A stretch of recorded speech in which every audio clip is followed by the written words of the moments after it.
వైఎస్ఆర్సీపీ ప్రధాన కార్యదర్శి విజయసాయిరెడ్డి తెలిపారు. ఇప్పటికైనా తుపాను బాధితుల వివరాలు స్పష్టంగా చెప్పాలన్నారు. తెలుగుదేశం పార్టీలాగా ధనబలంతో కాకుండా ప్రజాబలంతో 2019లో విజయం సాధిస్తామన్నారు. కార్పొరేషన్ ఎన్నికల్లో విజయం తమదేనన్నారు. వైఎస్ఆర్ విశాఖకు ఎనలేని సేవలు అందించారని, పలు అభివృద్ధి కార్యక్రమాలు చేపట్టారని గుర్తు చేశారు. రాష్ట్రానికి ఏమీ చేయని చంద్రబాబు విశాఖకు అంతా తానే చేశానని చెప్పుకుంటున్నారని విమర్శించారు విజయసాయిరెడ్డి.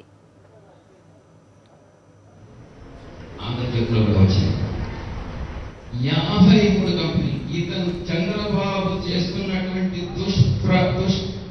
దుష్ట పరిపాలన వల్ల,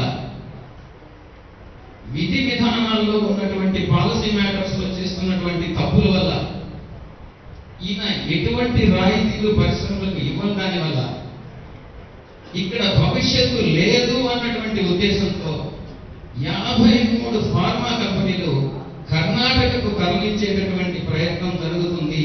ఇది ఆంధ్రజ్యోతి పేపర్లోనే మీరు ఈరోజు కూడా చూసుకోవచ్చు. మీరు ఒక్కసారి ఆలోచించండి. 6 నెలల్లోనే 53 కంపెనీలు విశాఖపట్నం నుంచి తరలిపోతే వచ్చే 4.5 సంవత్సరంలో ఎన్ని పరిశ్రమలు జరగబోతాయి, ఎన్ని అనర్థాలు జరగబోతాయి అన్నటువంటిది మీరే ఆలోచించుకోవచ్చు కూడా. అటువంటిది మనం కూలంకషంగా చర్చించి ప్రతిపక్షంగా మనం ఇందున్నటువంటి బాధ్యతలను మనం పూర్తి స్థాయిలో నిర్వహించాలన్నటువంటిది కూడా ఈ సందర్భంగా నేను మనం చేసుకున్నాను. 9 ఓట్లతో ఒక వ్యక్తి గెలిచారు.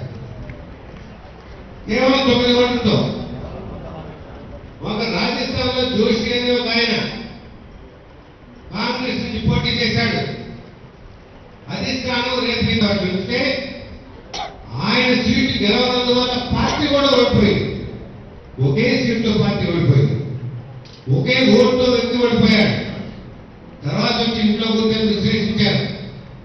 ఏమిటి, ఎందుకు జరిగింది ఇట్లా మనం గెలుస్తా ఉంటున్నాం కదా అని. ఆయన భార్య ఓట్లేదు, ఆయన తల్లిని ఓటేయలేదు, ఇంట్లో ఆయన డ్రైవర్ కూడా వెళ్ళి ఓటేయాలి. ఏమిటంటే మేము గెలుస్తామనేది ఒక అప్రమత్తం. అందువల్లనే ప్రతి ఓటుకి ఎంత విలువ ఉందో, ప్రతి సభ్యుడికి ఎంత బాధ్యత ఉందో, ప్రతి కమిటీ ఈ పార్టీకి ఎంత అండగా నిలుస్తుందో